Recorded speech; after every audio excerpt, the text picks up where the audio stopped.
Hello guys, my name is Rose and I welcome you back to my YouTube channel. And today I'm going to be talking about a mental disorder that is often considered to be one of the most common fears that men experience, which is the death anxiety. Yeah, I know some of you are probably wondering what it is, but stick around as I'm going to explain the causes and the symptoms of the disorder.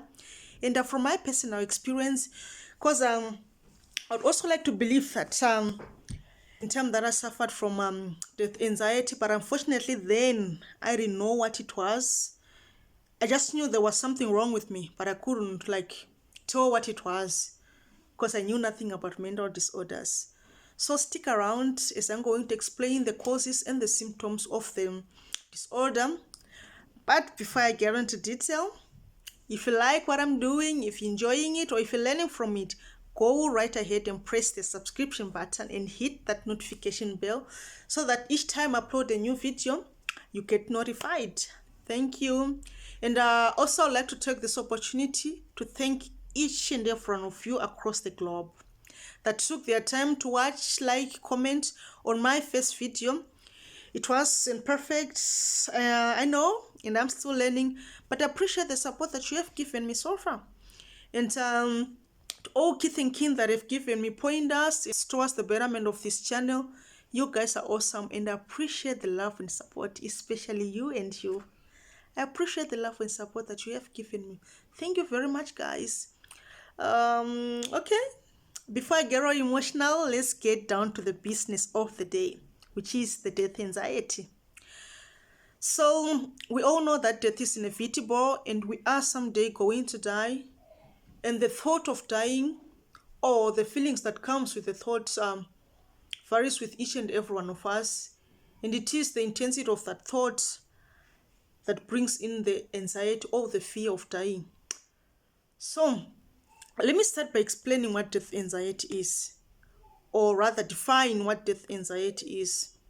So death anxiety refers to a person's fear of death or dying, or a person's fear of his or her own death or the dying process, but it also includes the fear of losing a significant person, such as a family member. I hope you get that. So now the question is, what triggers the anxiety? Like I said earlier on, I'm going to explain this from my personal experience because, like I said, I also believe that I've suffered from death anxiety. So I'm going to explain how I felt then. I knew I feared death. I knew it was something to do with fearing death. So I think the symptoms do confirm what I felt then. So the first time I experienced death anxiety, as far as I remember, was when I lost my cousin brother. He was in his early 20s and his death was sudden, and it came as a shock to me, and I think to the whole family, to an extent that I was traumatized. I think what really traumatized me the most, the body viewing, because I couldn't sleep at night. I would have heart palpitations, or I would start to sweat a lot whenever I would start to think of how he died, how young he was. I just couldn't sleep. I would have nightmares. And even during the day, whenever I would start to think about it, just seeing him lying in that state and how young he was, I began to think of my own death. I began to think what if I also die young?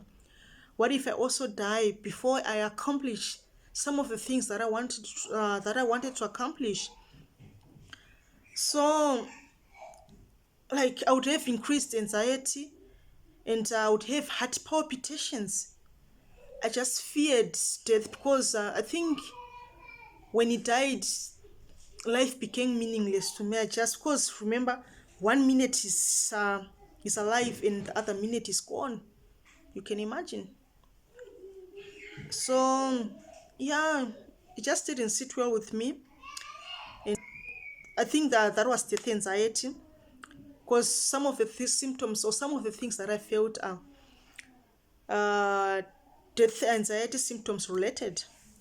So, and I also think the other time that I suffered from death anxiety was when my mother was in a hospital and she was sick, and she was hospitalized. She was admitted in a hospital that she had lost about 3 or 4 siblings of hers. So to me, that hospital did hold some bad memories, to an extent that whenever I would visit it, upon stepping at the hospital gate, I would start to have those heart palpitations again, because I fear that I was going to lose my mother the same way or in the same hospital that she had lost her siblings in. So yeah, that hospital, whenever I think about that now, it was really a bad experience, because I would start to have headaches, I would start to have a stomach aches, I would feel nauseous. Yeah, I would just, everything was just not okay with me. But I just had to visit her. She didn't die in that hospital, but she eventually died at home and in my presence. So her death also, I think, led to another death anxiety. I suffered another death anxiety again. So what happened was, when my mother died, I think my father went into depression, because he couldn't accept that my mother was gone. He couldn't accept that his wife was gone. He just didn't took it very well, to an extent that he would sometimes say, I also want to die, because I don't see any reason why I should live. My wife is gone, so I also want to die. So I think my father, when my mother passed on, my father also wanted to die. So I think after that depression, from what I heard, I think he also suffered from a major neurocognitive disorder, which is a major decline in one or more cognitive areas, severe enough to interfere with independence, which literally means my father couldn't do anything by himself. So first he was in and out of hospital until he was until the time I think he suffered from a major neurocognitive disorder. That's when he was hospitalized, I think, for about a year, because he couldn't do anything for himself. So now this is where the death anxiety comes in again, because I couldn't get myself to visit my father, because what I feared the most was about to happen. I feared that I was going to lose another parent again. So I know somebody might be sitting right there and saying, oh, well, that's not an excuse, but if there is anything that life has taught me, is never to judge or ridicule pain that I know nothing about, because I was going through a lot then. And I loved my father very much, that I couldn't get myself to see him in that state.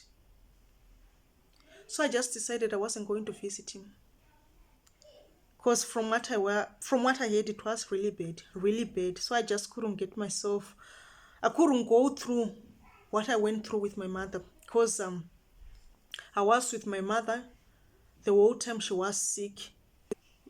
Just after a year, my father went into depression again. So I just couldn't go through what I went through with my mother. So I just decided I'm not going to visit my father. I just couldn't gather the strength. So I just didn't. Yeah. And I was going through a lot then. Whenever I would start to think of how I was going to lose my father again, I would also have increased anxiety, like heart palp. I used to cry a lot during that time, and I was diagnosed with hypertension, and I never told many people. I think I mentioned it later on, years after it happened, and I even went into ICU, but I never mentioned it the same time that my father was sick. So yeah, that's how bad it was. And that's how bad death anxiety is. So yeah, that's basically my experience. And I'd also like to believe that during this COVID-19 period, during the lockdown especially, many people have suffered from death anxiety unknowing. From listening to the news and reading the statistics, I'm quite sure many people, if not all, suffered from death anxiety, just that we are not really aware of these mental disorders. Because even now, I think there's still many people that are still suffering from death anxiety during to the coronavirus. Because who knows? We worry who's going to be next. Am I gonna be next? Or when is it going to end? We fear the unknown. We fear death. We fear the eventuality, which is death. So yeah, I think it's always good to know about these mental disorders, because I also think I suffer from many mental disorders. Yeah, well, that's what I think. Because when I read about these disorders, I'm like, huh? Okay, okay. So I think I've got quite a number of mental disorders, but I'm okay, as you can see. Yeah, and many people like to believe that religion alleviates death anxiety. There have been many studies that have been done to find out the relationship between death anxiety and religion. So some researchers have found out that religious people, like those devoted religious people, they do not fear death. They do not suffer from death anxiety because they believe in life after death. They believe that how they live their lives now will eventually lead them to a happy life. So on the other hand, those moderately religious people suffer from death anxiety because they are not sure if they're eventually going a good life after death, because they are lukewarm believers and like you know, they don't really know where they stand. And also, the non-believers, they don't suffer from death anxiety at all, because they live their lives the way they want. They don't fear anything. If they die, they die. So this is how death anxiety affect people differently. You can, because you only live once, but live it responsibly. Thank you very much for watching, and don't forget to subscribe.